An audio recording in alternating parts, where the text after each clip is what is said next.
Okay, everyone, I'd like to welcome you to the British Empire Study Group and tonight's talk. We have Ken Pugh. He will be joining us shortly. He's just working out some technical difficulties. And we have Herb Friedman here, and we are talking about propaganda stamps, espionage, and currency. Before we start, I'd like to thank everyone. On the last meeting, I asked for volunteers, and I didn't think I'd get anyone, so I didn't open up the login because I figured bad news isn't really what I want to hear. But I had a lot of volunteers, and I will get to you. I will call you probably next week, and hopefully we'll work something out. And I really thank you for volunteering. We do have some sad news and some good news, I guess. The sad news is we lost Martin Stempian. He's a really dear member of the British Empire Study Group. And the good news is Robert Gray is taking my position in the Collectors Club as the vice president. So I guess that's good news. It depends on how you look at it. Okay, so right now, I'd like to go over a few of the housekeeping rules. And if you have any questions, please put them in the Q&A. Following the presentation, there will be a Q&A. If you do not like those little captions on the bottom, please click on the hide the subtitles, and you can do that, and they will go away. And I told you about the Q&A. So the next talk will be on February 10th, and that's the early history of the Toronto Post Office with Capex and Garfield Porsche. Really love the name.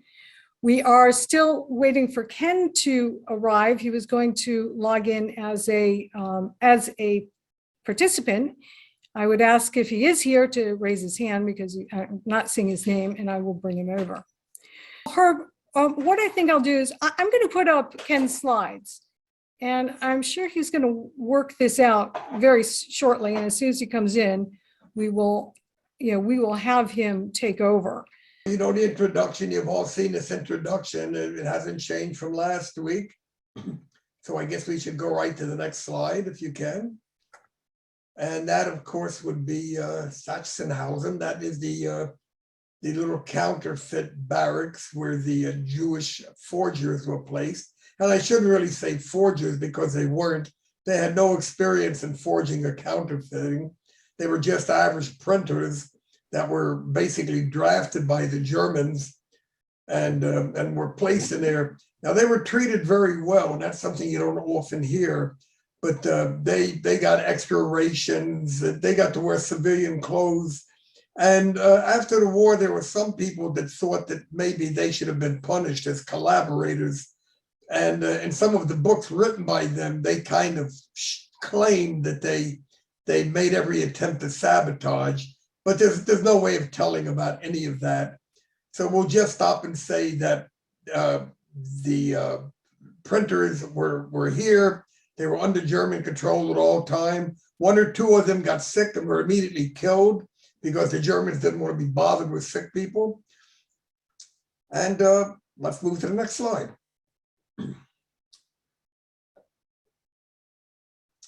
All right, Ken is showing you here. I assume 2 forgeries. I know about 100 ways to identify a real from a fake, but not off the top of my head. I wrote it down so I wouldn't have to remember it. But as you can see, the forgeries are really good. You all know that I assume that they did 5, 10, 20s, and 50s. And what's interesting, and Ken did not make a slide of it because I have seen these slides. I have glanced at them once. The Germans were also working on a 100-pound forgery. And how do we know that? Because when they went down in the lake and they started pulling up the German plates, they found a 100-pound forgery. And they also found plates for French currency. But I know that wasn't part of this, but just in case you're interested. Next slide. All right, not a clue. Ken has got this from somewhere. I have no idea who that is. You know, Ken will tell you, I guess, when he gets here who that was. Looks like it might be St. Pat's, but who knows? All right, next slide.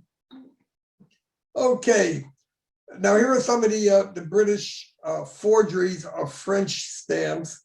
I'm not going to read these to you. You people are educated British. I know you can all read and write.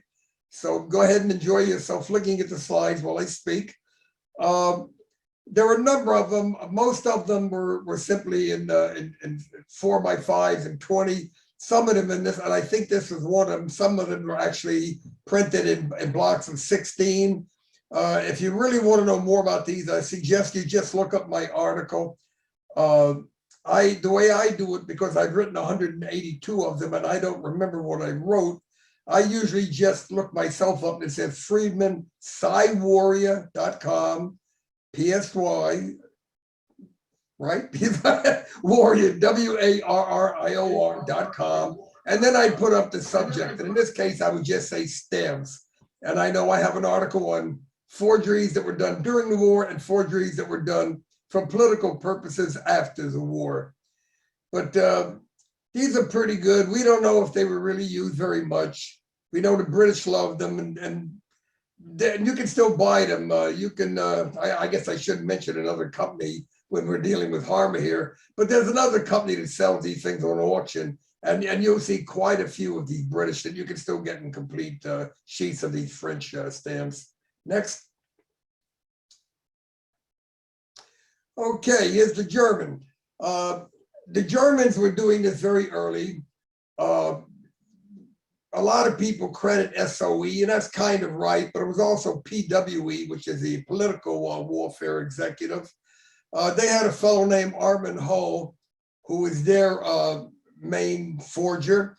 He came to my house after the war because under the Official Secrets Act, he was forced to destroy all of his, even though there's some sort that he never really did that. But he was supposed to destroy all of his slides, his stamps. And he came to me to get pictures for the book. And I gave him 30, 40 different pictures. And I mentioned in some places I'm not. But at least he could print the book now because he could show what he did. These are quite good. I doubt if these were used on mail going behind the lines. They would, as you can see now, the color is pretty accurate. The 3 is particularly interesting because that was the postcard rate in Germany, and they're found on a lot of British black postcards.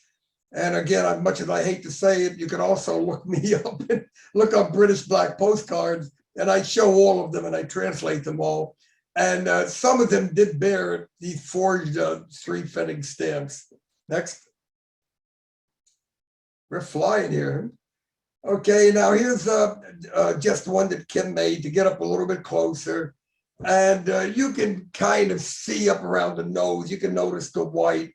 You can notice broken lines. There's a lot of way to tell these. There's not just 1 or 2. There's numerous. Over the eye, there's a lot of white.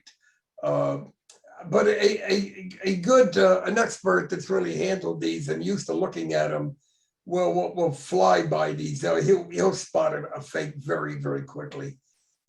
Next.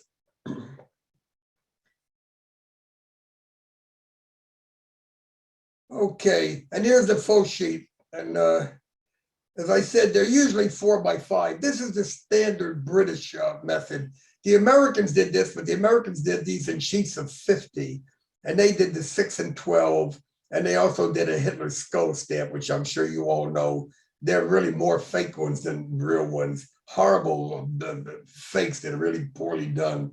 But the real, the genuine stamp is quite handsome. And again, all of the German stamps are in this form.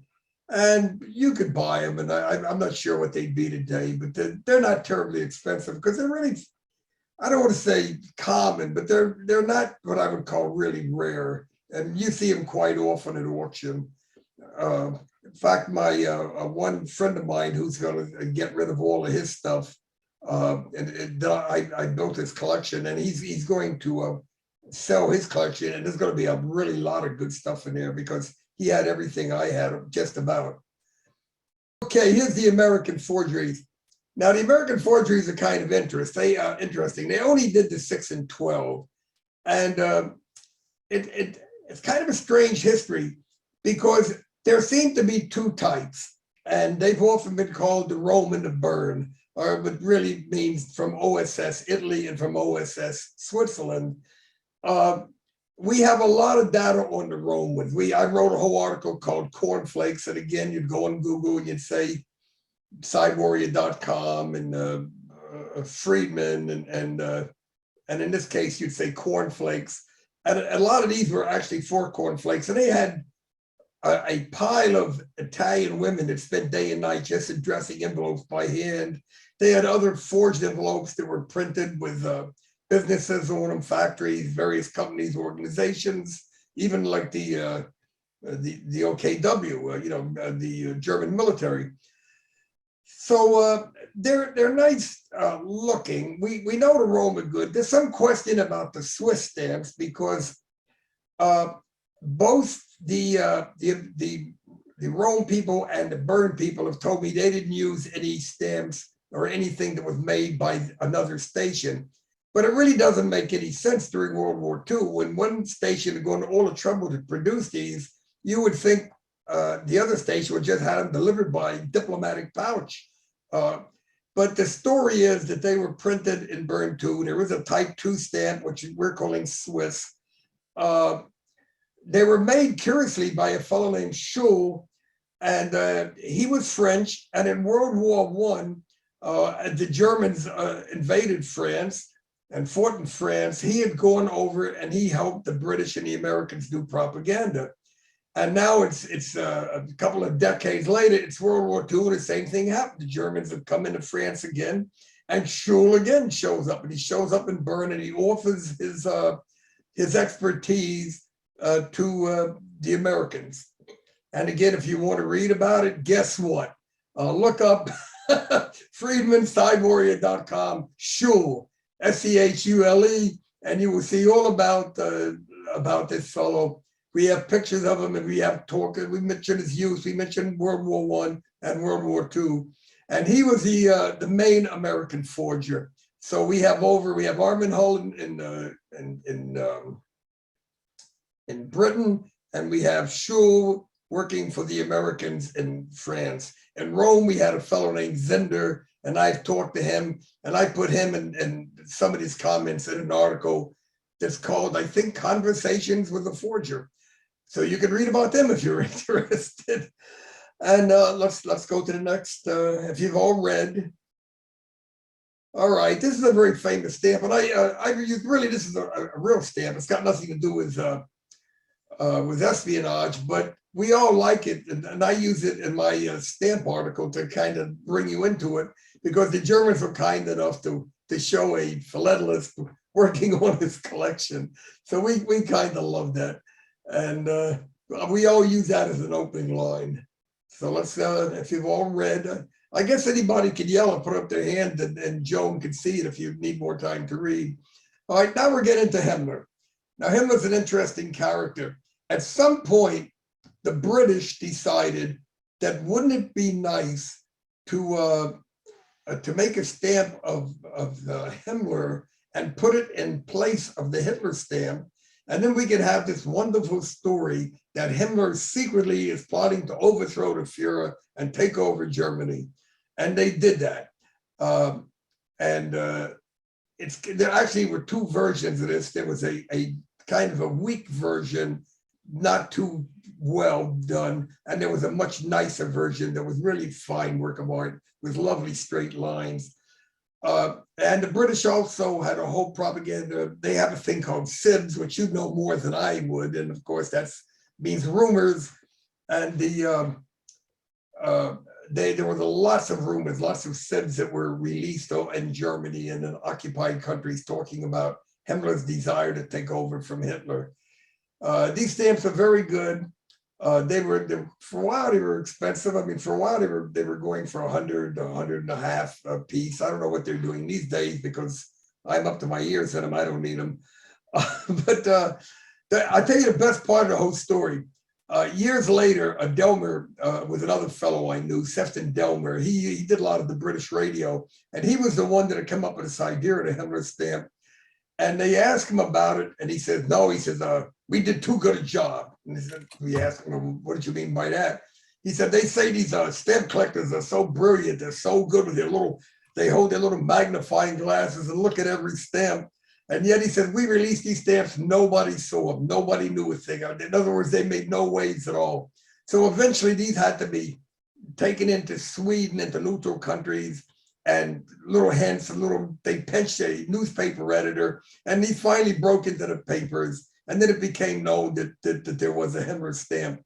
But surprisingly, it was really hard to get anybody to notice it because they just assumed it was a regular German stamp. Next. You know, by the way, I have not prepared myself in any way for this, only having it. I wish Ken would come back and save me this. Okay, this is a great stamp. And of course, it's shows the eagle, attacking a snake. And the British decided to fake this stamp. And they put an, obviously, they put a German civilian that's chained, and that is clearly Himmler on the side. That has him in chains, and this stamp was produced, and it was produced in both perforated and imperforate, and it's quite a nice little stamp, and it kind of comes back later because when you look at this fella, you think of General Witzleben, a German general, and we talk about him later. I think I don't remember every slide he has, but I think it comes a little later. Next slide. Okay, this is kind of the same thing. The Germans had a winter charity, and that is a wonderful field of collecting there. You can find numerous books. They produce little books, souvenirs, little dolls, all kind of things. And every year they would sell these things, and they'd have a can, and it would be for the winter help. And you would put money in it, and they would give gifts to people. Some would go to buy clothes for soldiers overseas, and some would go for children. So it was a wonderful little charity. And of course, the Nazis had their hands deep in it, so I'm sure they took a few dollars out of it. On the top of this sheet of two, they were actually came in a little booklet. And if I remember, I think I'm going to guess 10 stamps to a page. And I don't know, I show it again. I show this in my stamp. I show the booklet and everything. But the top stamp is Himmler. That's very clear. He's got the gun in one hand. I was military, so I must say weapon because gun is verboten in the military. He's got his weapon in his one hand, and in the other hand, he's got the little can that was the winter help can. And everybody in Germany would recognize that immediately because they knew that you put money in that. Down below is a really interesting picture. It's a picture of a fellow with a face, half missing, and in the back, a couple of well-known Nazi bigwigs. I think Streicher was one. I don't recall exactly. If I needed, I'd look myself up now and I could tell you. But here's the interesting thing. For years, they assumed, of course, Himmler was on the top, and Himmler was that this must be Goebbels, and this must be the propaganda minister. And it was always advertised as Goebbels talking his face off. And everybody believed that. And in fact, it had nothing to do with this. This was a picture of a soldier in World War I that had been terribly wounded, probably took a blast right in the face, and he had lost half his face. And it was used on stamps, and curiously, both sides used it. The British used this onto a stamp going to the Germans, showing a German soldier, and at the same time, the Germans were dropping leaflets on British troops, showing leaflets with the same exact picture, talking about how terrible it would be to be ruined for life because you're fighting for the Jews and the communists. That would always be their line. It was always Jewish and communists were behind this.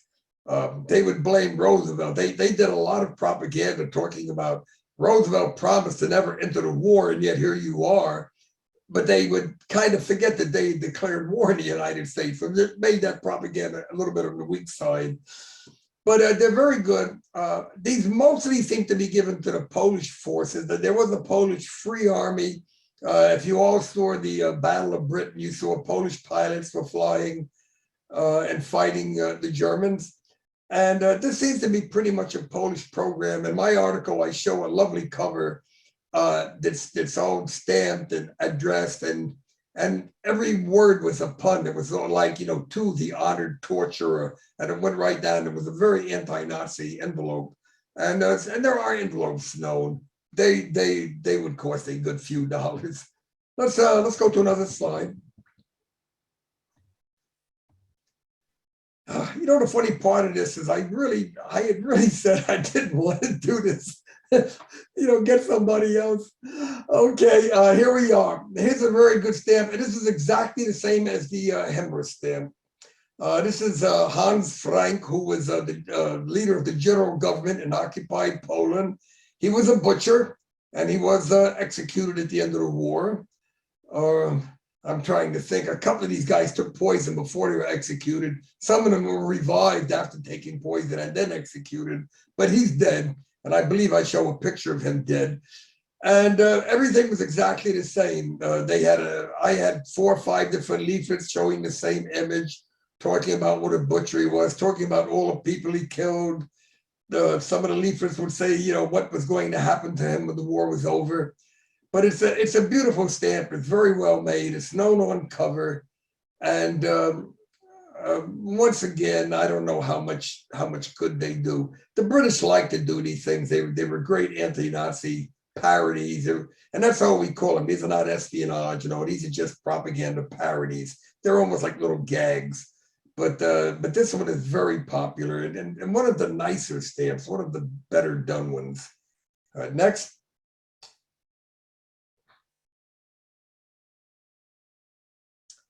Okay, now I had mentioned General Witzleben before, and here he is, and he was one of the plotters.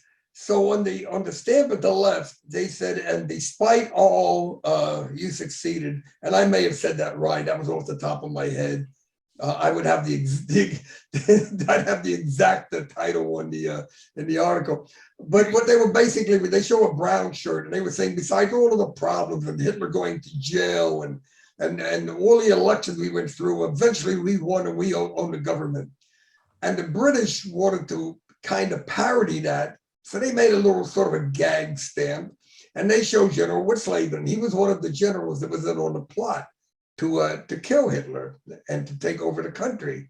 And so they put the same thing, despite all, you succeeded. And of course, the meaning of that would be that eventually, even though the initial the von Stauffenberg, you know, attempted Hitler's life failed, eventually Hitler would be killed, and the general would succeed in his wish and desire to rid himself of Hitler. Now, the bad part about this story is that Hitler did catch these fellas, and he used this as basically as a way to get rid of a lot of his enemies, anybody that he thought was not completely loyal to him. And most of these fellows, or at least a good deal of them, were hung by piano wire. They were hung by hooks, and Hitler had them photographed so he could sit back and enjoy them and have some popcorn and watch the movies. So it's that's an interesting stamp, but it's pretty meaningful. Next. Okay, now we're going backwards, showing you the Hitler skulls that I talked about earlier. You see, they're quite well done, but and they're pretty well engraved. They use what was very much like the real Hitler forgery, and then they darken the eyes and they put the teeth in, and they gave the look of the skull. They're very good. At one time in the old days, and I remember I'm ancient, so I go back in the 50s. You could buy the 3 sheets of 50, and you could get them for about $1,000. I don't know what they're going for now. If you bought the 3 stamps individually, the Hitler stamp and the 6 and 12 and the skull, that would be about $25 in the old days. God knows what they're getting for them now. But it's a lovely little set. It is a very small set. These are forged, except for the except for the Hitler skull, they were forged in Rome, the 6 and 12, and they may have been forged in Switzerland. We're not absolutely sure.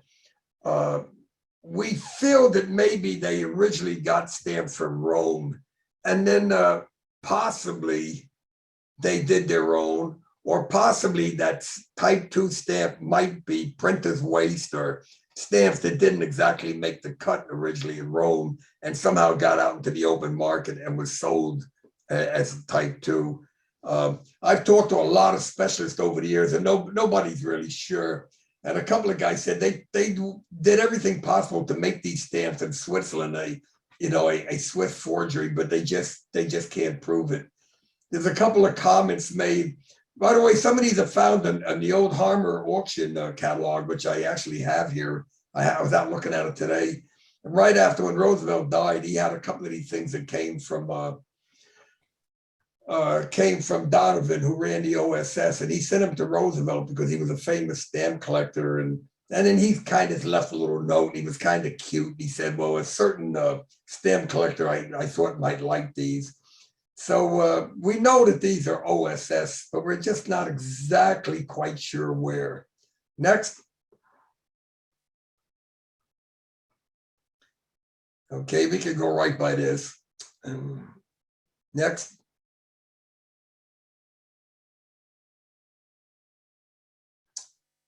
All right.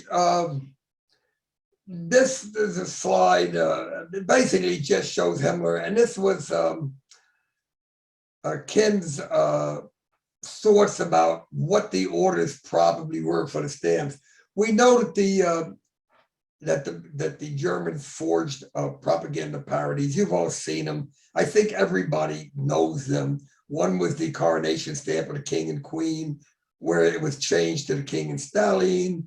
One was the Jubilee stamp, where they took the king and they put hammer and sickles all over the stamp, and they put little Star of David on the crown and such. And then there were definitive lower value stamps, not quite so fancy. And by the way, there's a lot of these. I once counted them up. There's about 96 of these. You've got about 6 values just plain. And then when the Germans found out that the Americans were giving away, were trading destroyers for British islands, for bases down in various, the Bahamas and various British bases, they did a series called Liquidation of Empire, where all of the various, I think there were 12 or 13, I'm leaning toward 13. I didn't expect to give this story, this speech. But they showed all of the various British colonies in the Caribbean and such that were given over to the Americans. And then after that, they went into other political things. They talked about the Tehran Conference. They had stamps that were AAAO, anytime, any place, anything, bar none. The various propaganda. Now, the plain definitives are very cheap. At one time, you could pick them up for $1 a piece at a Subway stamp store down in Nassau Street. They had a brown paper bag. They dump them in a table. You picked what you wanted. But the ones with the various overprints are much more expensive because clearly they're much rarer. And at the end of the war, most of these were supposed to be destroyed. A lot of these were dropped in the lake. There's always been a rumor that the Kruger, the leader of the forgery unit, just got in a car with a blonde. They always said it was a convertible with a blonde, and he had a briefcase with a back filled with the British stamps. And I once put a number in one of my articles. I actually mentioned a number where Kruger says how many. He says like 50 sheets, and it's whatever he says. Who can remember? But I wrote it down. Don't have to remember. But that's basically what happened. So the stamps, the common stamps without overprint, are fairly common. The stamps with the various overprints are more rare, and some very, very much more rare. And these are also placed on sheets. They're beautiful little commemorative sheets, which at one time were $25. And they put a couple of definitives on, and they put a couple of the commemorative stamps on. But they're beautiful. I don't think Ken showed one of those in here, but they're beautiful sheets. Next. All right, this is for no particular reason. I think he just wanted to show a cover, apparently from the concentration camp to or from. What's interesting is that he shows a Hindenburg stamp, and although he doesn't mention it, the British also forged a Hindenburg stamp. So we have those. I'm just trying to think. The Germans used them on a lot of mail that they sent to the United States. They sent mail to the U.S. With various propaganda inside. So to me, when I look at that stamp right away, I think forgery. But I'm sure this is not one. I believe he just says that it was just an inmate stamp, just to show you what they look like. So next. All right. These are just some of the various people that were there. You can read this yourself. These are some members of the team. I don't remember exactly how many they are. He'd probably tell you. I wrote it in the article. I think there was 140 by the time they were finished. But Kruger's an interesting character. He's an SS guy. He's the guy that was put in charge, and he was very nice. Whoop, we're going bye-bye, huh? You know, okay. He was a nice guy, and he treated his prisoners very well. They say he gave them breaks. He allowed them, if they got Red Cross packages, he allowed them to have them. And he was pretty strict with his guards because he figured his head relied on these people too. As long as these people were producing forgeries and counterfeits, they stayed alive because they were valuable. He stayed out of the Russian front because he was very valuable because he was producing this stuff. And of course, everybody basically was happy. It was a win-win kind of thing. The interesting character here is the one at the far left, because Hitler was very specific that he didn't want any criminals. He wanted this to be a Jewish affair. I don't know if it was strictly anti-Semitic that he wanted to say that's what they do. Nobody knows exactly why, but no criminals were supposed to come in. But later on in this operation, when they decided to do $100 bills. Originally, they were not going to do any American money. There's rumors, I've always been rumors that a deal was made between American bankers and German bankers. We won't mess with each other's economy. Nobody can say if that's true or not. I think you'll find out one of the Murray Tague books. He wrote a number of books on forged currency. But it was believed we kind of had made a deal with the Germans, not to counterfeit each other. But at some point, things got so bad, they went out and they found this common criminal. He's a very good forger. And they brought him in to help to forge the American $100 bills. And apparently he did very well. Later down on the slide, he shows one. I have never actually seen a picture of one of the real American ones.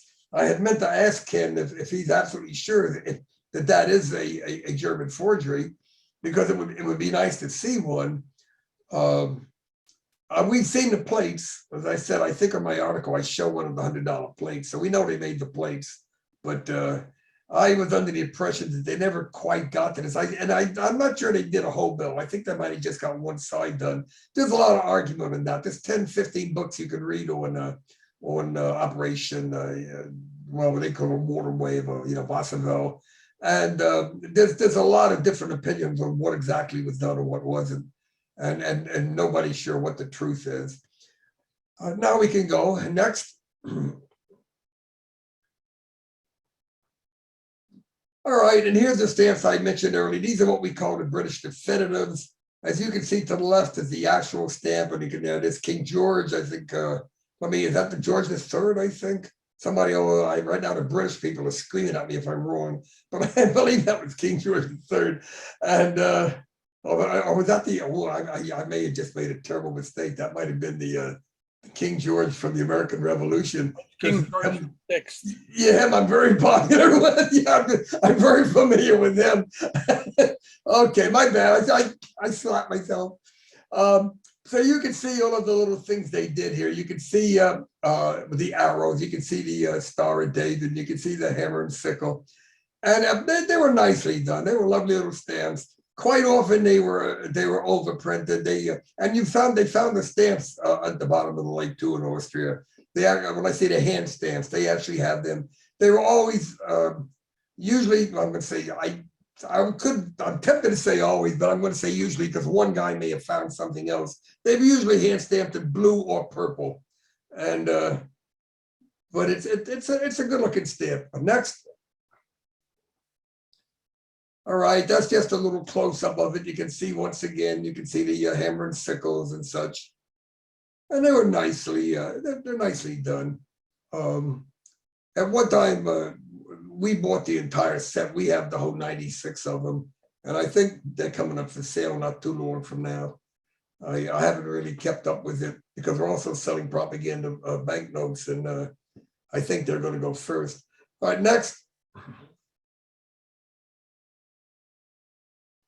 Okay, and here's the full set. As I told you, there were 6 values. Here you see them.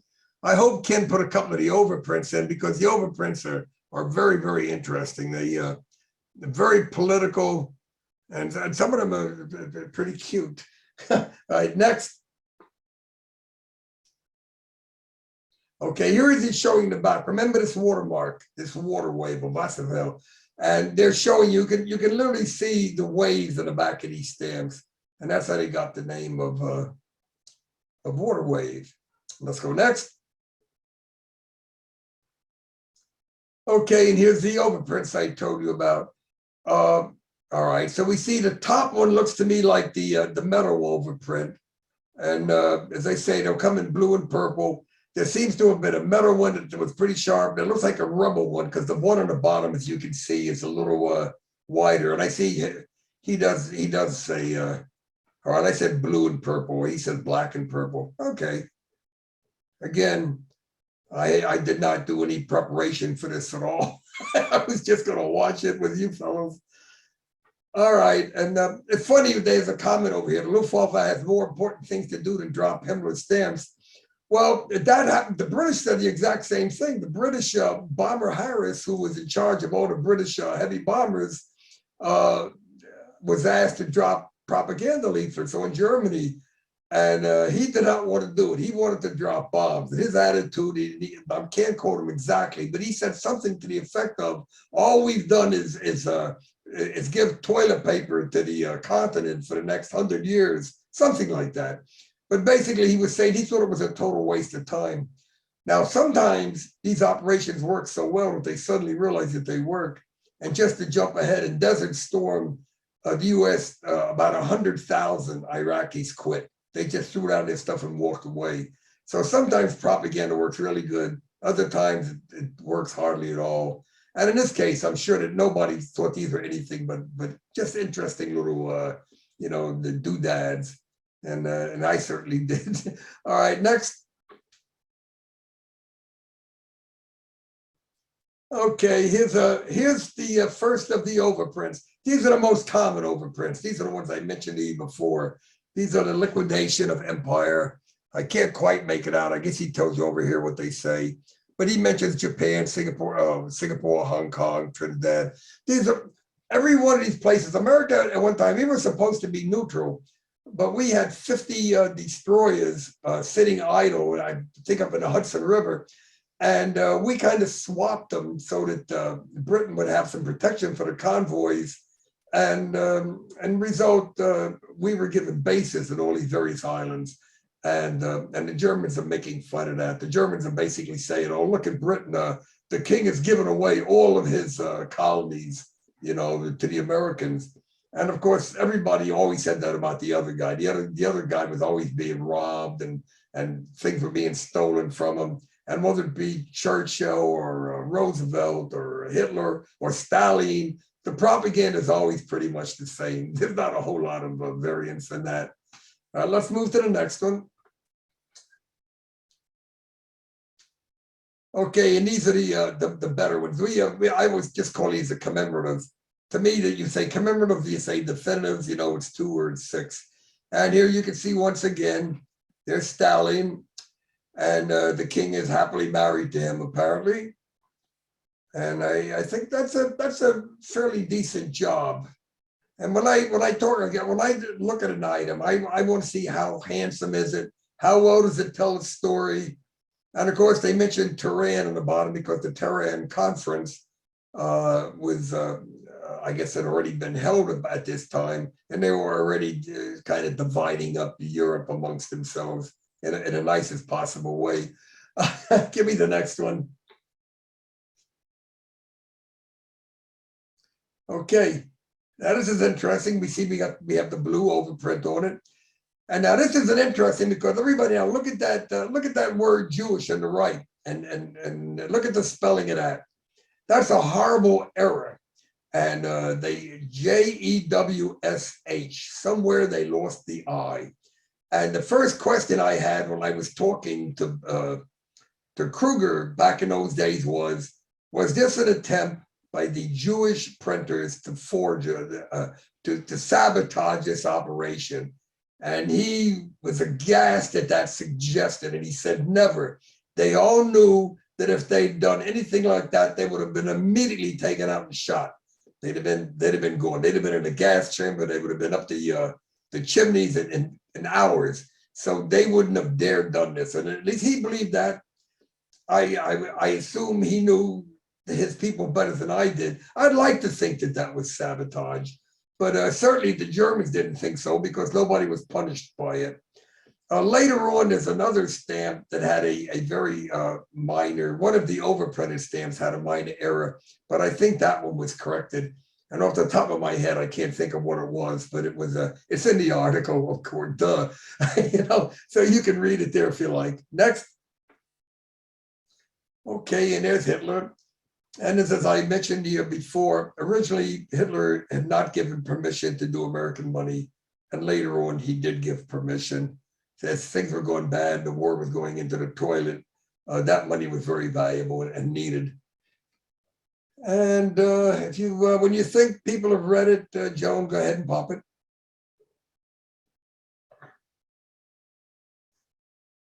Okay. All right, so this is just talking about Sachsenhausen again and the operation. So they were now very experienced in counterfeiting. Well, I suppose if you did it, they were there for a while. I guess they would get better and better.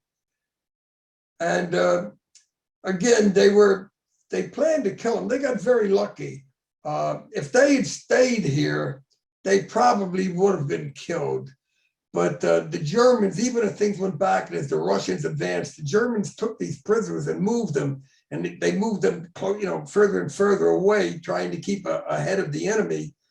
And when everything just fell apart and things really went bad, and there were enemy troops everywhere, the SS guys just disappeared. And the result of that was that these forgers survived. And kind of, in a way, I could say, not by anything they did, but simply by the fact that the SS they were looking to, feet, do your thing, as we used to say in the old American movies. So next.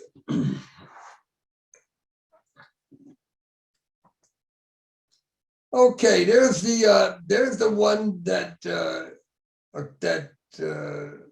Ken says is the American 100. It's really interesting. And I don't know anything about that. I know more about that than you do. I know when they were done, I know that they had months of bad. They couldn't get the paper right. They had to figure out there was rag in it. There was all kind of problems. They brought this fella Sally on, the professional criminal, and he was able to produce some notes.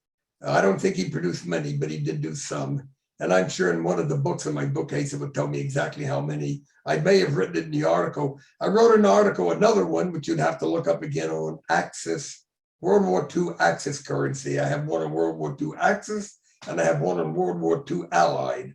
And I show all of the World War II notes, and there are a bunch of them. There might, well, just take my word for it. There are a lot of banknotes. Next. Okay, this has got nothing much to do with this story, but you all know toward the end of the war, these came out. There's always been a little argument if these were real or not. At one time, a lot of people thought they were fake, that they were just brought out to make money. But I think the general attitude now is that these last issues were real. And he's talking a little bit about the bastion up in the mountains.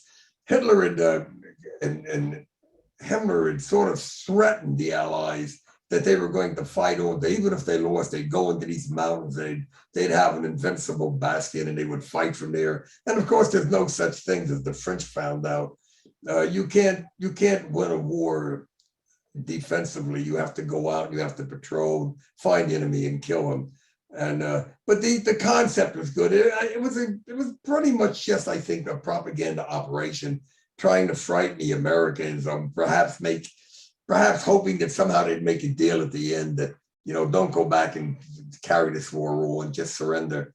But none of it ever happened, and I doubt there was ever any real plans to do it. Next. Okay, now we're just looking at the links. So there's a bunch of these, and you're gonna read these yourself, because to me, I never cared about how many there were. I only cared about what they brought up. And they found a lot of interesting things on the bottom of these lakes. They were deep lakes. A lot of them had false bottoms, which means you look down and think you were looking at the dirt and you could kind of swim through. They were very deep. On the bad side, the Germans didn't have a lot of time to prepare these things. A lot of these things were just created. They were moving them deeper in, maybe to hide them in caves. They had printing presses. They had the plates that were going to be used if they ever set up again. They never got to set up again, so they just dumped them. And they were finding these all over the place, and divers were going down. And as I mentioned in my article, a couple of people have been murdered because there were gold bars down there, you know. So every now and then somebody would come up, and I guess maybe a gang would come in and almost like the gold rush in California and the rush up in Alaska. You know, you'd see a fella and he'd be coming up with a bar of gold, and there's nobody around. It's deep woods, dark and late at night. I shoot him and take his gold. So at any rate, let's move on to the next one, because you've all read that one, hopefully. And here's some of the prisoners. And now here's what he was talking about, what I said before. We're starting to pack him up and move him. And they could have, I guess, if they weren't greedy, they might have just did their thing, their Nazi thing, and killed them. But they were greedy. They wanted to go right down to the last note. Now remember, they've got millions and millions of British pounds being printed. And way after the end of the war, those things were still being used. They were still moving around. Everybody was involved with them. So the idea of, I got guys that can produce British and maybe American money, why not keep them? Why not use them to the very last day of the war and just keep building? And that was the plan. So they're moving. In fact, there's 140. I said that, didn't I? So they're just moving these guys around and going deeper and deeper, trying to keep a step ahead of the Russians and such. Next. Okay. And now we just got to the next camp, Mauthausen, and you can all read that yourself. Again, this is not so much to do with anything, but just the movement of the prisoners and their being movement. And now, of course, he says in his last line that now they really want to get deep into counterfeiting these US dollars. All right, I think hopefully you all got that. I hope you can read as fast as I do. And now we're still again, now we're moved again. That's the third move. And at a couple of prisons, I mentioned this earlier, a couple of prisoners got sick, they just shot them. They didn't have any time for sick people. If you couldn't forge banknotes, they didn't want you. So they're just moving. They're just on the run. Oop, she got ahead of me that time. Good. I hate trying to guess if you're all reading along with me. And now where are we at now? All right, another lake. All right, there's a lot of lakes involved in this operation. And according to Ken, they were supposed to be killed when they got to this place. But by now, some of these boxes are breaking down. These boxes are carrying big loads of stuff. And they're running through these dirt roads and these mountain roads. And they're starting to break down. And now all they're thinking about is getting rid of this stuff. And Ken mentions here that each box weighed 200 pounds and had 200,000 British pounds. So that's a lot of money. Next. Okay, and now this is the one you usually hear about. This particular lake is where most of this stuff has been found. And once again, he gets there. It's very deep. It's very, very quiet. There's nobody near there. There's no one around. So it's a perfect place to dump your stuff. Because remember, the Germans are still thinking maybe there's going to be a Fourth Reich. Maybe they'll get away with all of this. Maybe they won't be punished. Maybe the Americans are so forgiving. Maybe we'll all be forgiven, and then they can bring this money up, and this would finance anything they want to do in the future. Right, next. All right, I think we're about halfway through this. Another one, pretty much the same thing, but just showing the notes being dropped. Get people more and more out into the water. And the truck I mentioned before, the truck that broke down, that's a famous case. And that was really heavy because that's all metal. They're carrying all the printing plates and such. And they were told they could drop them, and these were dropped in rivers. So now we've got a couple of lakes and we got a couple of rivers. And there's probably still a couple of million pounds down here in various lakes and all, that some guy tomorrow will go fishing and pull up something. Next. Okay, now he's showing you the 5. Now, why did he do that? Oh, he's telling you that these are some of the notes that came up. And it says they had great difficulty and asked them to hand them over. Well, of course, the war's over. Everybody's poverty stricken. They're all starving. There's no clothes, there's no food. If you had a handful of $100 bills, you might want to bury that out back and wait for the stores to open.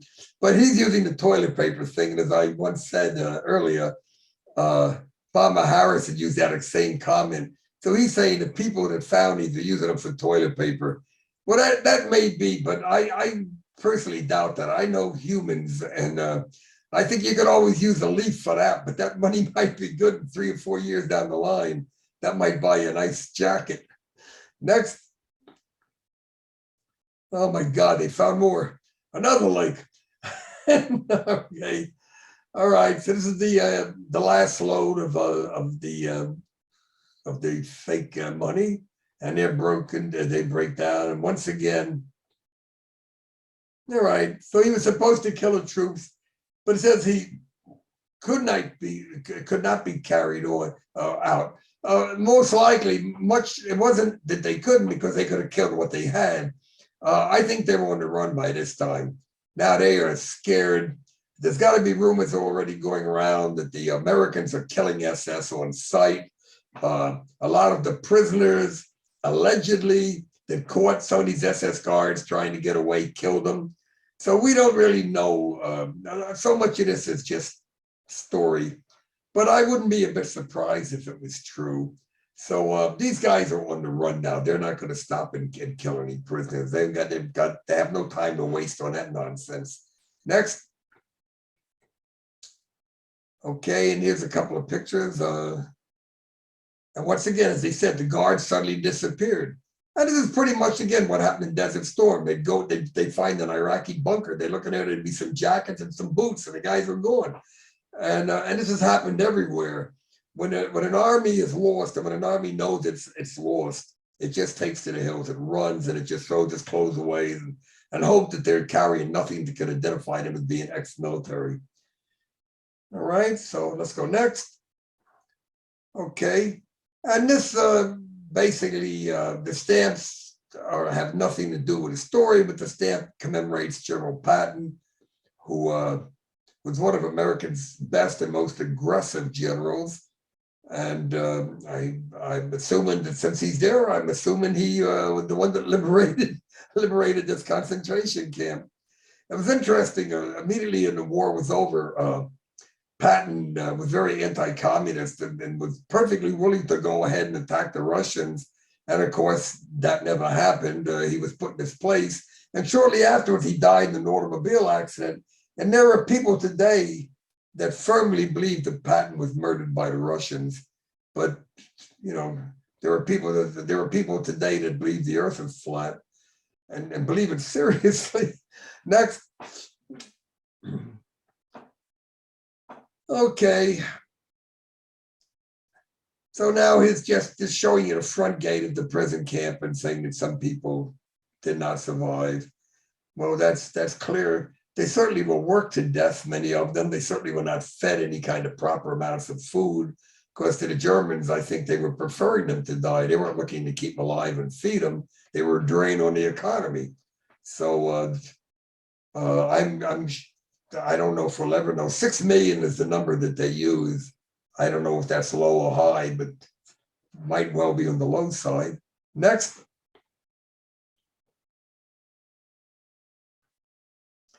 Okay, and here's some of the prisoners.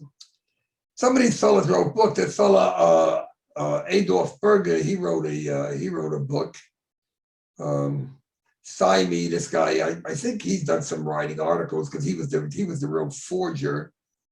I don't recognize any authors among the rest of them, but I've got a pile of books. I don't know, like that, you know. So I think one of the best ones, I think, was a fellow by the name of Burke. I'm not sure, but I think he did a really good job. And there's a German language one that was quite good. I show a couple of those in my article on Axis banknotes, I believe. I know I put them on some article somewhere. Next. Is that Ken? You want to take over? Back on. You want to finish up? Actually, I think you're doing pretty good, Herb. Well, I would take a vote, but if you don't care, let's move it on then. And I think I'm almost done. You know what? You can take that last little bit, because that to me had nothing to do with stamps and money. So you'll take the your Avengers.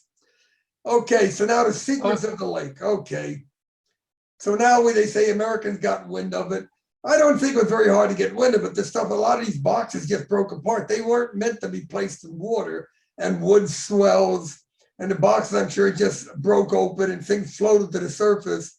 So you didn't have to be a genius if you looked out there one morning and you saw 100,000 notes floating, that something was up. And Ken mentioned they also had jewels and gold bars and such. Okay. And it says they were intended to be retrieved after the war. And that's a great picture. I always like that picture. That's in my article too. And whoops, where's she going? Who's rushing ahead? I'm speeding you up. Okay. I tell you what, I could be done. All right. Well, you know what? Let's go. Okay. Well, we can. In. This really doesn't have much to do with what we're talking about. Go ahead. Thank you, Herb. Okay, it's basically saying that there were a number of memorials set up for the concentration camp people. Next.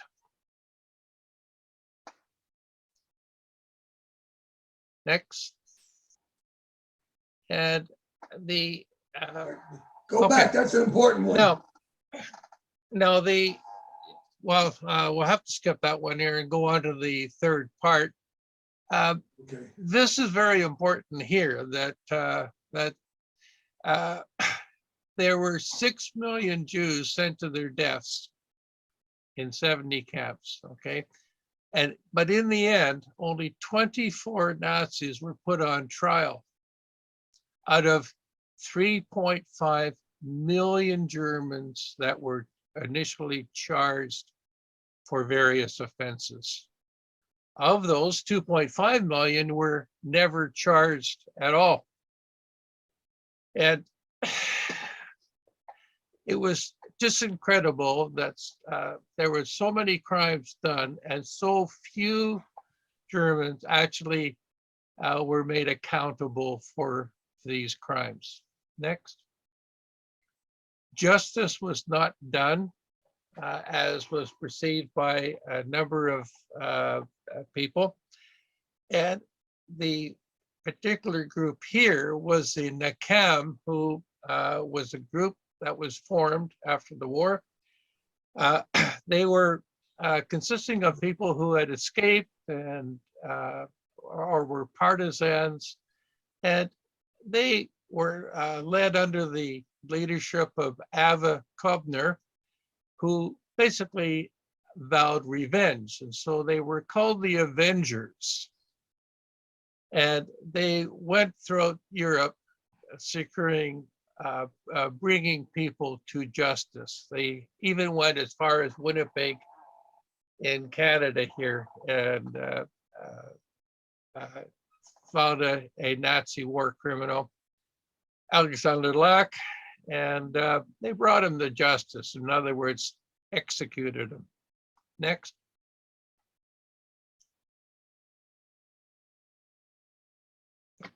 This is a letter from somebody in the Jewish Brigade. Again, it's very difficult to find philatelic links to the story. And so what I've done is whenever I can use postcards or letters from people that were involved. And this is a person in the Jewish Brigade, which is a group of Jewish fighters that were active during the last years of the war. And it's just an example of a letter. Next.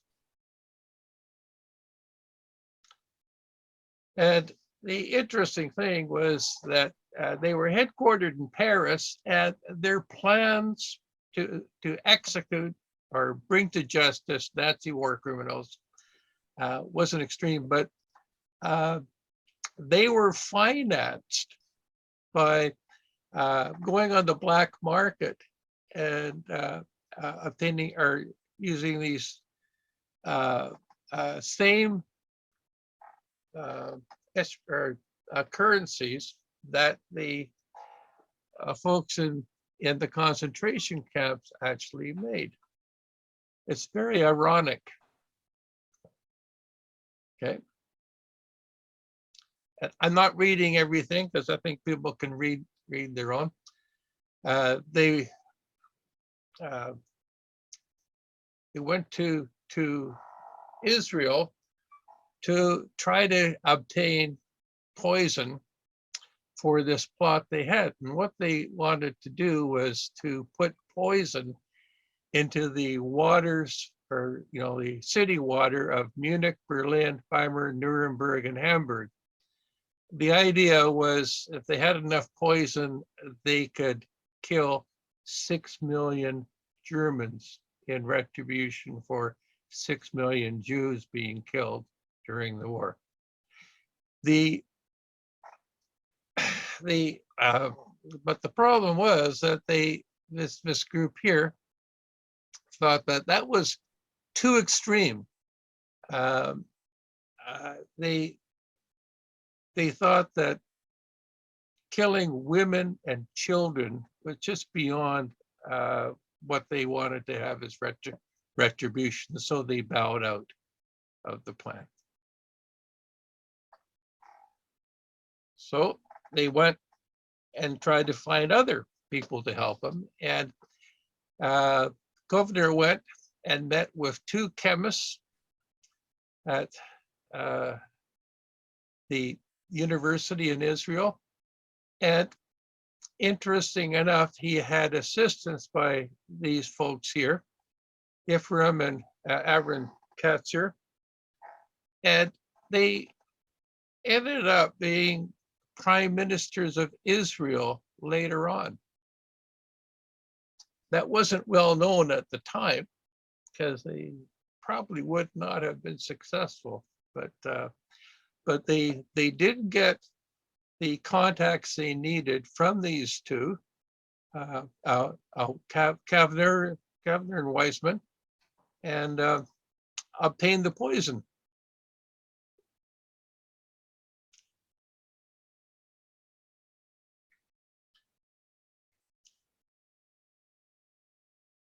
Now, everything went fine except when they were shipping the poison back into Europe, and they were intercepted by the British, and the poison was confiscated from them, and the folks involved were put in jail. Next. So they had to go to Plan B, and Plan B involved not, they had to scuttle the plans of putting the poison in the waters of the 6 German cities, they went to Plan B, which was to murder SS people. And these were the people who carried out Himmler's orders in the concentration camps. And these were the worst of the worst. And so they continued with that plan. They had to figure out how to kill as many SS as they could.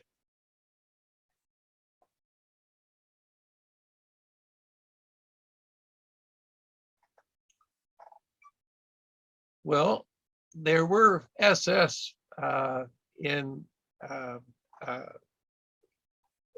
certain places, 3 different places in Germany, who were captured by the Allies, and they were in their detention camps of their own.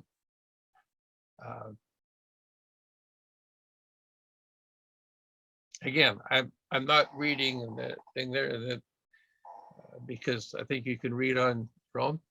Dachau, near Munich, and Stalag 13D near Nuremberg were 2 of the camps where the SS were housed.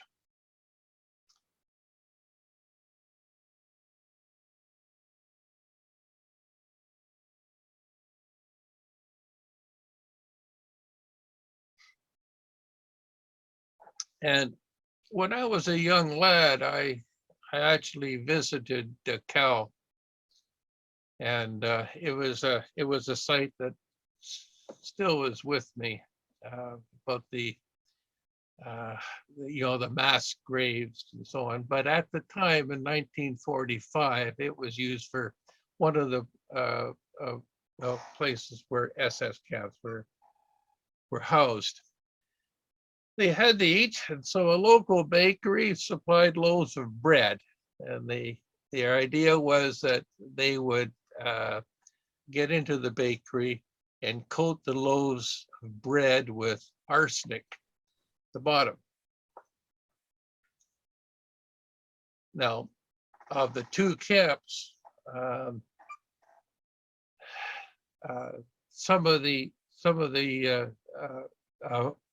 the material was discovered. The material en route to Dachau.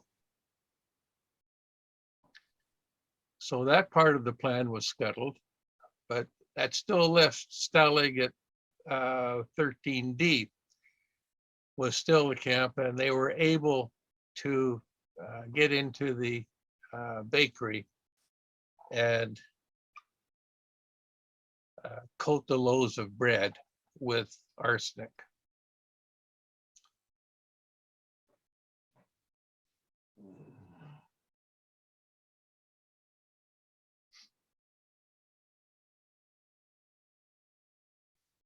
A picture of the bakery.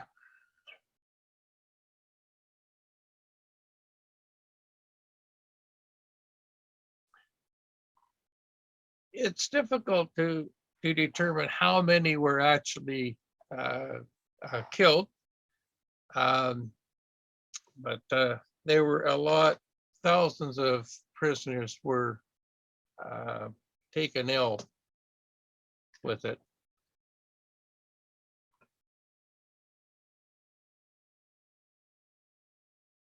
The question is, do we learn from that at all?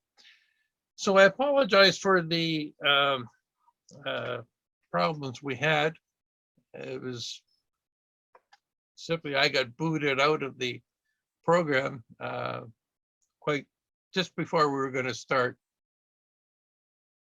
And but I really thank Herb for taking over for me.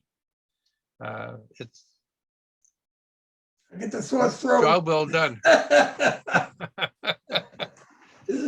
Well, there's no better person to take over this section than Herb, because he was involved, and he's the foremost researcher of this material in the world. So thank you, a lot. And again, it was, and poor Joan, we were struggling and struggling how to get back on all this time. We tried all sorts of ways. I think he did it on purpose. Well, guys, I would like to thank you very, very much. I am going to, and I apologize to everyone, but we eventually got Ken on. I am going to ask him to maybe record a different version for us that will tell, Herb did a great job. You have to admit that, because filling in last moment as we look over and Ken's not there. So, I mean, what is it? Courage under fire, as they say. So, I really thank you. I'm going to move everyone over. So please, when you come over, put on your mics. And guys, if you want to, there are some questions in the Q&A. Ken, are you able to see those? I can see everything now. Okay, well, do you want to answer some of these questions? So one of the questions is, do you know who in the SOE was responsible for organizing and making the forged stamps? And that's from Neil.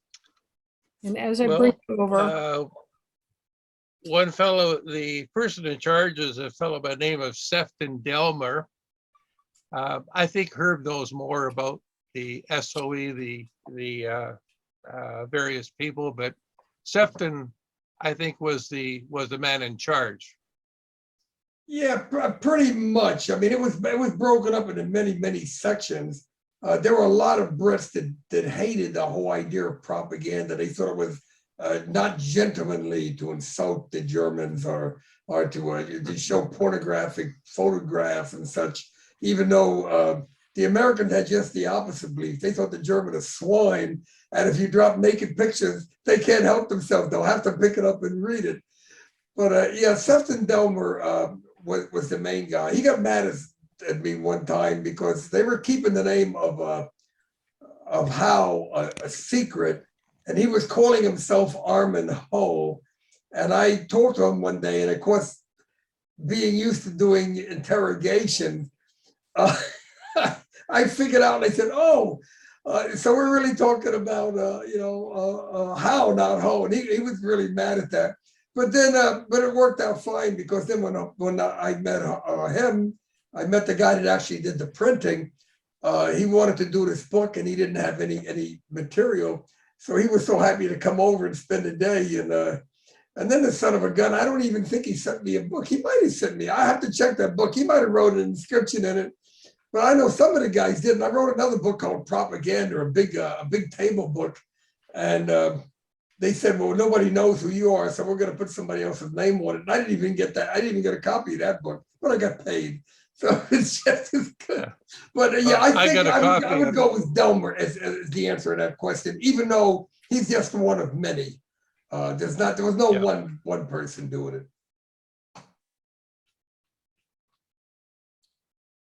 I don't see the question, so. Okay, someone asked, why were the British and Americans forging German stamps? No, that's easy. Because if some German had walked in and said, I need 5,000 12-penny stamps, they'd be wondering why. This stuff was mailed. These envelopes are produced, letters are put in. In my article on cornflakes, you'll see I have a couple of envelopes. I show a great number of letter sheets that you could fold and mail. That was also done, by the way, in Rhodesia later. But nobody wanted to be buying the stamps and bring attention to themselves. And the other reason was that they didn't want to support the German economy by buying stamps, and because that would be revenue to the Germans. And Hitler got a little bit of every one that his picture was on. He got a little piece of it.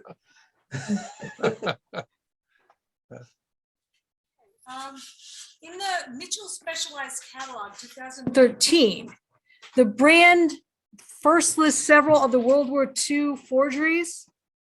Is that true? That's Enrique. If you're on Enrique, if you could.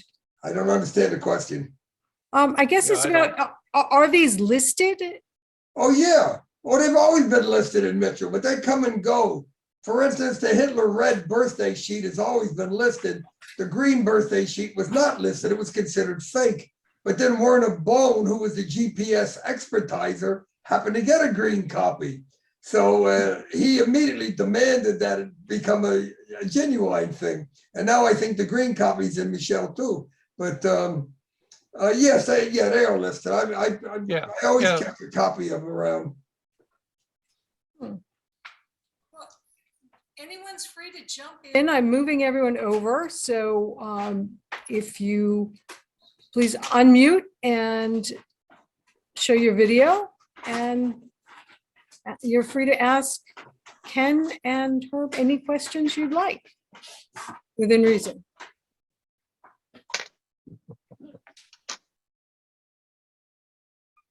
No comments? Are we that quiet tonight? I know we had the technical difficulties, and I really apologize for that, but sometimes that happens. And Well, I'm glad we had a backup. I'm for not. this. Yeah. Well, if nobody has anything to say, I think I'm going to go tonight. I have a question. everyone over yet, so hang out there. I have a question. All the forgers seem to have been Jewish, and a lot of people, a lot of the extermination camps killed, as we said, 6 million Jews. But there was a huge number of other, let's say, Romanese, people who weren't of sound mind in the German idea, and other prisoners and other people exterminated and in concentration camps. Were any of them used as forgers, or was it exclusively Jews that were used as forgers? No. This particular case was basically showing that the Jews are untrustworthy and counterfeiters. So they were specifically selected. And by the way, you're right. Homosexuals were killed. People insanity cases. People bipolar were killed. I'm trying to think of the fellows that knock on your door. Who the Seventh-day Adventists, or who are they? Watchtower were killed. Also gypsies. Yeah, well, yeah. He said Romanes, and even a lot of Christians, because I remember when I was in New York, I had a friend of mine that used to be aggravated that the Jews got all the publicity because his parents had been Methodist ministers, and they had been put in a camp. So yeah, the Germans were pretty equal when it came to that. One of the criteria that Himmler had for the people that were involved in Operation Waterwave and so on were that they had to be Jewish. But as it turned out, there were the odd people involved that were not as well. Because they had the skills that were required, and so. But most of them were Jewish. Well, you know, the Germans are great at that. They also had honorary Aryans. When they one of the famous postcards shows Hitler meeting with the Grand Mufti of Jerusalem, and Hitler made him an honorary Aryan because he needed him and he wanted to have Muslim troops in his SS. So they were a little, and I think I once heard that Niels Bohr, a couple of, I don't think he actually came over, but he was offered that. And a lot of the German atomic scientists became honorary members. So it could be done. Okay, I had a question. When the Americans got into forging, was it emigres who helped them with that? Because going back to World War I, the study of German language by Americans was very much, was suppressed. Not even officially, just people stopped studying German because it was Germans. And I'm wondering if maybe the personnel the Americans had to turn to had to be emigres because Americans by that point maybe wouldn't. The answer is no. What happened to the OSS? Remember now, if you were in the OSS, you didn't have to go to war. There was a draft back then, and if you were about 19 or 20 and you were healthy, you were going to fight. but you could get into the OSS, which, although we admire it, and I'm a member of the society, was called at one time "oh so social," which meant that people with money got into that, people with education, and in fact, it was so Republican that Roosevelt was really never happy with it because Donovan was a famous Republican, and he was afraid he might run against them at some point for president. So I'm just saying there was more to this than meets the eye. But what you did at the time was you simply put out a call. You told every draft board, if anybody comes in as a printer, has any experience in photographic, plate making, whatever, I want them. And that would be the way. And they would just grab the guys. Because remember, they're drafting 3 to 5 million people. And that's how in the Korean War, the same thing went out. The Korean War, they went down and they took the RCA building. They just took the whole damn building because they knew television and they knew radio and all. They took the whole bunch and they made them into a psychological warfare battalion, or might have been a company. It's in my article, of course. You know? Yep. And in part 1 too, there was famous writers, Steinberg. Yeah. That was one, and some of the Hollywood actors. Julia Child, the Were very involved. famous one. Yep.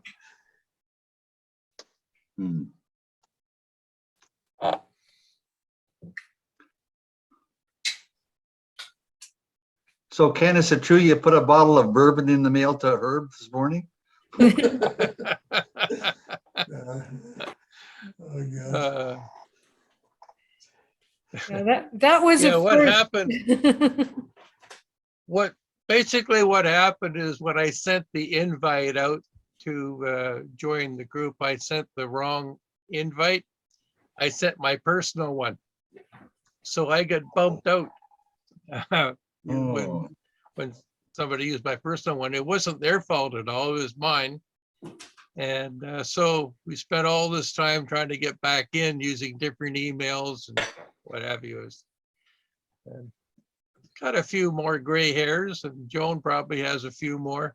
I was trying to keep up with Herb and talk to you. I guess I missed my calling. I should have been a By flight. the way, the one that you passed by was that green pound note, the later note. I Yes, said that was really kind of important because there was 3 different German versions of that had propaganda in Arab on the back. And then later on, another note was made and it had 8 propaganda messages in Italian on the back. And that was for in North Africa. The Italians, of course, were there. So that was kind of important. That was one I would not have hurried by, but I see it was getting near 7, so you were looking to bail out. well, I thought we were getting late as far as the presentation, so I skipped a bit. But I'm a propaganda guy. I love those notes. I think they're just great. I saw some of the propaganda on an auction site, and I'm sorry, but some of it has, at least what the Germans sent to Britain, has the feel of something that Mel Brooks would have done. I mean, it's just silly. What was there that kind of reaction in Britain? Germany might have been different. Oh, but everybody laughs at propaganda that other people send them. Everybody. First of all, it's always written wrong. You got to realize that we wrote to Vietnamese and we wrote in Korean. We had some guy that went to a 12-month school in the U.S. Army and had him writing. Or perhaps we'd go ahead and we'd grab some local who had communist tendings. One of the very famous cases was we made a banknote and we told the Vietnamese people, the North Vietnamese, don't use this communist money because it will become worthless. And of course, the guy that wrote it said this money will become priceless. Very famous case, you know? And so you never really know what the hell you're dropping on people. And no, everybody, during the best one was during Desert Storm, the famous guy they had, I can't think of his name right now, but he came out one day on the radio and they said that right now while you're at war, your girlfriend is being seduced by, and then he says, I think he said Tom Hanks, he says Tom Cruise, and he says the cartoon character that works in the atomic plant, I can't think of the name because I never watched the show, but you know the cartoon character, The Simpsons. Homer Simpson is with your wife right now, and of course, guys just got hysterical about that. But Or that- Jody. Every serviceman knows what a Jody is. I can sing right now about 30 versions of that because I'd march guys for 10 miles and never do the same one twice. I have a question about the £5 notes. As I remember as a young man, the British £5 notes always had a silver metal thread through them. Did the German forgeries have such a metal thread? All right, well, Metal thread was put in as a counter to the German forgeries. That was the way that they changed the note so that they would have better security. The Germans never counterfeited anything dated after late 1938. And that thread didn't come in until 1945 or late 44. just And to it was add put to in there that, the quality, the Germans to test their currency actually sent it to London. They had one of their agents go into a bank with about a pile of these notes and say, "I've been told these are forgeries. Would you inspect them?" And they were told, "No, these are absolutely good." So the Germans, whatever the British pound note had, the Germans had it. They were really, really good. Now, once the word was out that they were forgeries, and by the way, they had been told earlier, they had been actually told, there was a couple of people that were anti-Nazi that told the British, and they didn't believe it. Just like Pepriat, the cashier of the bank, said they could never forge our money because my signature is too difficult. And any Mr. forger can look at Pepriat. his signature and can do it in a couple of seconds, can do that, you know? Right. Thank you, gentlemen, and a great presentation, or both halves of the presentation. Most fascinating and interesting. Much appreciated. And you were Thank you. able to read, right? Because I've been told the British are very well educated. I can tell they can read and write, even though one fellow said that we're separated by a common language. Well, some of us who went to public schools have that facility, and especially if we've gone to two English universities and have a PhD. Let's just leave it at that. There you Thank go. you very much. When I was in the military, they forced me to take a reading course. And I said, "Why do I have to do this?" And because we read very slowly and we need someone that can read 300 words a minute. And I said, "Well, I've been tested. I read 450 a minute, but I had to go to the damn course anyway, because you know how the military is. It has to be in your file that you took the course. But if I followed their rules, I'd have slowed way down." Regarding those metal strips and other anti-counterfeiting things, I heard a story that Australia came with some currency. It was practically all plastic and completely impossible to counterfeit. And people hated it so much they would have contests to try and destroy it by running over it with their cars. Well, look at the America $1 coins. We have George Washington, we have Jefferson, we have all these wonderful people. We can make coins, and all the coins we had a Native American female. We had a couple of suffragettes. I think. Susan B. Anthony. I guess it was very ugly money, and nobody wanted to carry that dollar coin. This is Louis Morel. I have two questions. The first one has to do with the plan to poison the SS at Stalag 13. Did that plan succeed at all, knowing that the poison was intercepted on its way to Dachau? Yes, perhaps I went a little too fast. Thousands of SS were poisoned and got sick.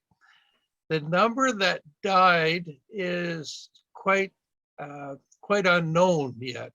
There wasn't an accounting of the deaths, so that information we don't know. I got that information from a National Geographic special that was presented on this. They call the Avengers, And I highly recommend it if you can find it. But some died, but we don't know how many.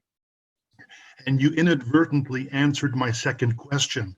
Last week, no, last month, you talked about this National Geographic documentary, and I was not able to find any reference to it. So I will look for the title, The Avengers. Yes, and also the Nakim, Nakim, might be part of the title as well. Okay, and I did find the Counterfeiters, the 2007 movie. Our local library has it on DVD. It's in German, and I'm not sure. It has subtitles, and perhaps some of it is dubbed. I'm not sure yet, but I will watch it. There is an English version as well, and so if you can find that, and it's quite interesting, but it deals with the production part, and it ends with the, it doesn't cover the distribution very well. But still a very interesting movie. Right. Also, I've not found if Adolf Berger's book, The Devil's Workshop, has been translated into English. I believe I have a copy, but it's just sheets. It's not bound. It's just mimeograph sheets. Okay. I know there's a new one out there. I haven't got it, but I understand that Kruger's granddaughter has written a book, but I suspect that will be all in German. And then there's another one, Kruger's People. I think I've got that copy. Kruger's Men. Yeah, Kruger's Men. And then there's another one that's supposed to be out, and I was going to actually buy it. I found it somewhere on Amazon, but it said that, well, he says, I'm not really telling anything new. I'm just telling you everything that everybody else has said already. Hi. So I lost interest in that, you know, because I've already read those books, because I've got all those other books, you know. I do have a number of pages of bibliographies that I used for this presentation, and if you email me, I can send you the references. Thank you. That would be very useful.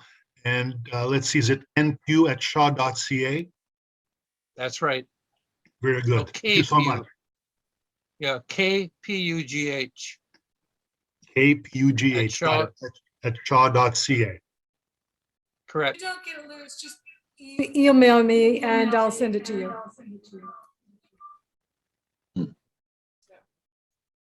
I'll forward it on to Ken and he'll get it to you. Very well. Thank you so much. If we're still in the mood for friendly banter, the comment about two people separated by a common language reminds me of the Lerner and Lowe lyrics in My Fair Lady. Of course, he does say, why don't the English teach their children how to speak? And then the next and later line is, and in America, they haven't spoken it for years. Well, it's fun. I've had a lot of fun with Brits over the years. One time I was talking to Mad Sterling, who was and I made a mistake of calling him British, and he had a fit. I don't know if I mentioned that last month, but he was a Scot. He was not a damn Brit, you know. And so I've always found the English to be a lot of fun. My wife likes to play Scrabble, so I tell her, in this house, we use the Queen's English, and the British spellings of words are acceptable. Yeah. She doesn't like that too much, but tough.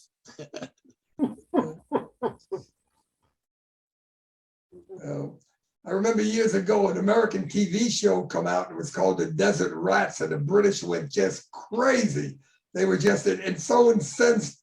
But then just recently in Desert Storm, the British rats came back. The British had an armed division over there. The Americans got along very good with them, although they didn't like their food. They didn't like their we used to call them sea rats, and but now it's MREs. But they didn't much care for the British food. But then who does? And I see there's some Canadians, and I happen to love the Canadian food. And of course, what I'm talking about is Canadian bacon. because as far as I can tell, there wasn't Canadian food.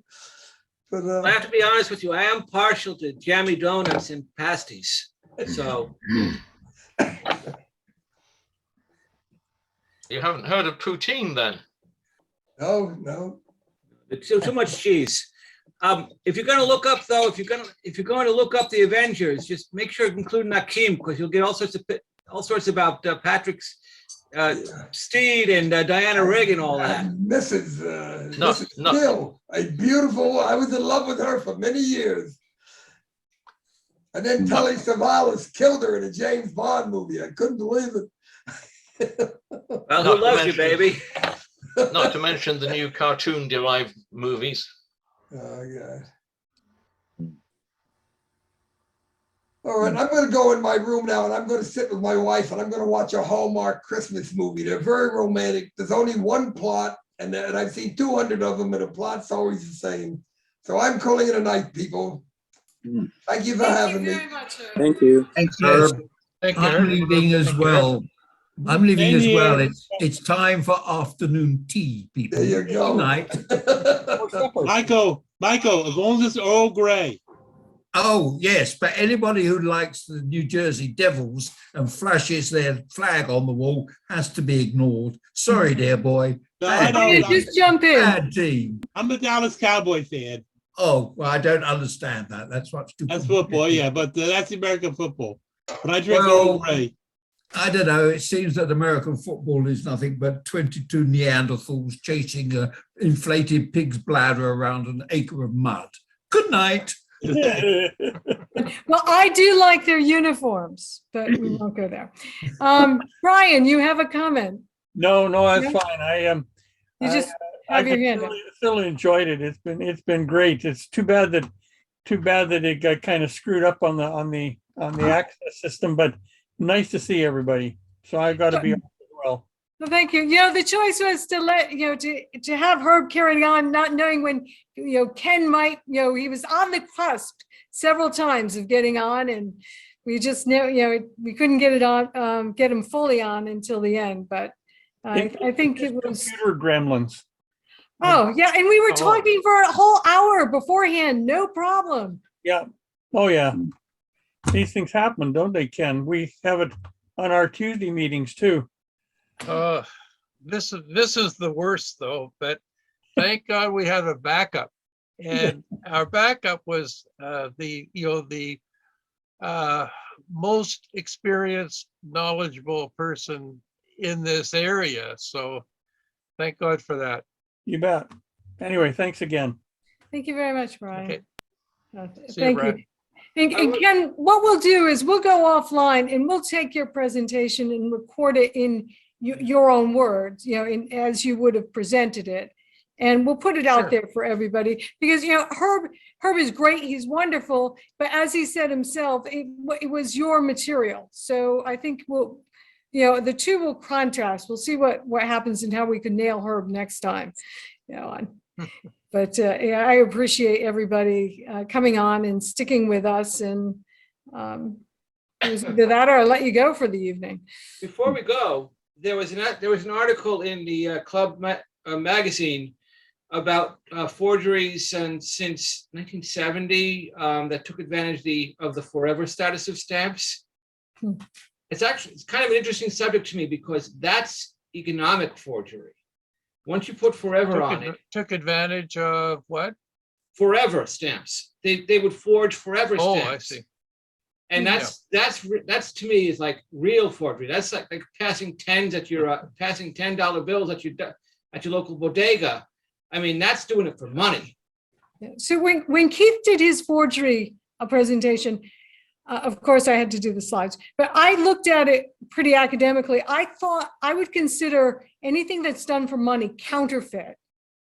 And then you have the forgeries or philatelic, and you have Cinderellas, which are sort of like quasi-legal. There's a lot of neat things. So it's a fascinating area. But well, Ken, thank you very much. Thank everyone for joining us tonight. We have Garfield next month on the early Toronto Post Office history. And I think we're going to talk a little bit about CAPEX, which is coming up. For those of you who are not in Canada, I would encourage you to go to Toronto. It should be a really fun show. First CAPEX in a while. So I'm really proud of our Canadian counterparts up there. So Frederick, you have your hand up. People just like to get my attention.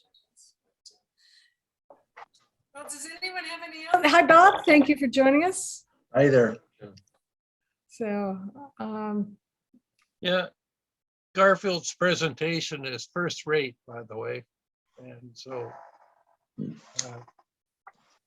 is pretty good. Ken, we'll get a chance to get it smoothed out there. But, again, I think courage under fire. I mean, the true military tradition. You guys forged on. I thought that was wonderful. Well, I thought you did an amazing job of trying to get me on. We've, I tell you, we must have tried 20 different times and different routes to get us to work, but it just wasn't working until the very end. Yeah, I could see them all on the screen when you were doing it. Oh, I am so sorry, Bob. No, that's okay. It was interesting. It was interesting to see what you were doing to overcome the problem. I have actually 3 computers here, and I was on another computer, and I was hoping no one would see that, but occasionally I needed this one. You have to kick your because I had to kick my husband out who wanted to view it. He kept saying, I want to watch. How come it's not the TV? I said, I have to get my presenter on the screen. So it was, I apologize for that, but it was, I didn't intend to get, Ken was going to do his own slides, and I just happened to have him on this computer as a backup.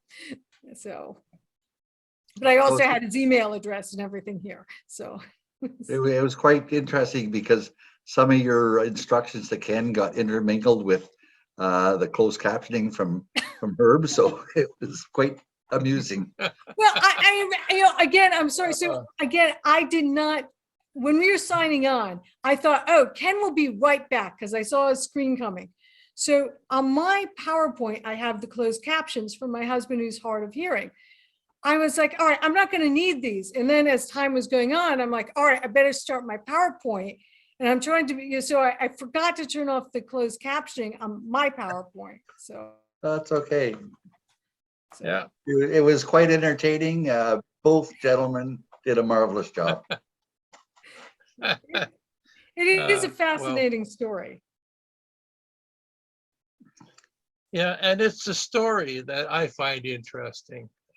When I first started, it was the design of the stamps and who, perforations and booklets and sheets and that sort of thing. But the more I got into it, the background as to why these things were made and who made them and how they were made became the most important part. So it took a lot of editing. There is enough material here for another 2 presentations, but I tried to narrow it down to just the story. Ken, is there any forgeries or counterfeits you don't collect? Oh, yeah, about 99% of them I don't collect. Wow. Every time I'm talking to you or you are on a Zoom meeting with me, there's another one pops up. Oh, yeah, they keep on coming. It's like that ever ready battery little bunny. It keeps on coming and coming. Yeah. Volunteer for this CAPEX? Yeah. Yeah, I do. I'm looking forward to meeting a lot of people there. I checked for a while at Swift, who they clear checks, and I was in the part where they would send travelers checks and checks that had been counterfeited or forged, and they talked about the tricks of the washing, how to wash it, wash the paper and put a new signature on. And it was interesting how complicated it could get to try and move the fake paper. And actually tended to be about 3 or 4 countries that would move bad travelers checks. Interested in paper. Later on this season, we have Nancy Poley, who will talk about paper. And she's restored some things, and you can't, I mean, you look at it up close and you can't even tell that it's been repaired. So that should be a really interesting talk also, if you're interested in that. It's not, there's more of a story to it, so it's not going to be just technical about paper, and there won't be a quiz at the end, I promise. But she's a fascinating lady. She's a farmer, and she'll tell you all about that. So, or she was a farmer. So, Really an interesting topic. It's like in restoring paintings, it's gotten to more of a science when you do the restoration of a painting to make sure that your work is identifiable as a restoration, not in it, so that any assayer can spot that this has been restored. And it'd be interesting if you can do that in paper, because, well, then you would have, you get into the people who try and sell a restored, maybe adding the stamp back to complete the set, so that people say, oh no, actually this got restored, so that stamp doesn't count in the value. That was added on. That kind of thing. It's interesting that today, because of the technology and a fantastic machine called the VSC 6000, any alteration to a check, whether it's physical alteration or chemical, can be detected. But you need the machine to do it. So if you're a bank teller and you don't have access to that, I mean, there are things that can slip through, but any check which is sent to a VSC machine can be detected if it has been altered. Although with restorations, and there's a Doctor Who serial with Tom Baker where the last copy of the Mona Lisa is the one he wrote, "This is a fake" on the canvas, and had Da Vinci paint over it. And well, what if they X-rayed it? Well, if they X-rayed that painting, they deserve it.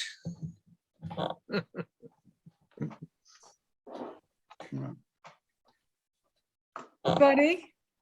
And Joseph, you look like you have a lot of stamps there. No, I'm a paper money collector, and I'm actually a counterfeit paper money collector. And I wrote the technical chapter for a new book on Operation Bernard, which is going to be published this year. I'm also the general editor for that book. We've got about 6 or 8 different chapters, all written by individuals, including Kruger's granddaughter and the widow of Hans Walter. Actually, not his widow, his daughter, Hans Walter's daughter. He was one of the last 3 survivors of Operation Bernard. So I've been up to my neck in Operation Bernard for a year now, and I just wanted to hear what was going to be said here today. Oh, that is Your just book, and I'll put fantastic. it on the website. By all means, I think people, I like to give people resources. So after a talk, if you want to learn more about it, Let's wait till it's published. It's being I published. think that would help. Yeah. It's being published by the Spongin Family Foundation. I don't know if you all are familiar with the Spongin Family Foundation. They bought Ken Lawrence's Holocaust stamp collection. The huge stamp collection that Ken Lawrence had built was sold to the Spongin Family Foundation, and they use it for education all over the world, showing people what was going on during the Holocaust through postal history and currency. And the foundation is underwriting the cost of the book, so the cost to individuals who purchase it is going to be a tiny fraction of the actual cost of production. Wow. Their object is education. Put me down for one. Well, we'll just have to publicize it when the thing becomes available. Autographs if you That's fantastic. sign copies. We'll have a meeting next year. You could talk and, everyone who comes in will be eligible to buy one with an autograph. Right, Joseph? You'll sign them? Hmm. No comment. It's early now. Signed it. Sorry. Signed is good. It's early now, but what will be interesting is, as it will develop, is electronic forgery. Since a lot of money is moved around electronically, the technology, the techniques for faking transfers between banks. Of course, there's no paper involved. It's all just. Yeah. That's above my pay grade. Oh, it's in its infancy, but if there's not some work on that going on with cyber currency, then I'm not wearing a red shirt. It's interesting because Ken did the currency stuff. Nancy probably, who I mentioned earlier, a lot of her material that she repairs is currency, more currency than stamps. And I'm wondering what you guys collecting currency are doing with your paper money. But Do what we're doing with what kind of money? the paper money that she has to always restore it. Oh, well, you wouldn't believe all the kinds of things that can happen to money in storage. That's for the paper. I have some receipts, that the city used to sign. They would write out a bill with the amount below it, and that was the check for paying off vendors for street repairs. And I just got them from a vendor on Canal Street. So they didn't even have the full check, which is a requisition form for about $3.50 in 1811, which is a lot of money. And there was also kind of the changeover in that requisition. The forms changed. First, they had the formal receipt check, and then they got into like 3 or 4 levels of paper. But that paper really lasts. I found it. The guy had a store. He was out on the street on top of in an alleyway just off of Canal Street, and the paper is still there. It's still good. All right, does everyone want to go get dinner? Okay. Well, thank you very much. Okay. Well, thank For dinner. you again. Night, everyone. Thing on paper. Good night. Thank you, Okay. Ken. Thank you, Joan. Bye-bye. But thank you. We'll see you, Bob. Bye-bye. All right. Well, we're going to go. Thank you very much for attending. We'll see you next month.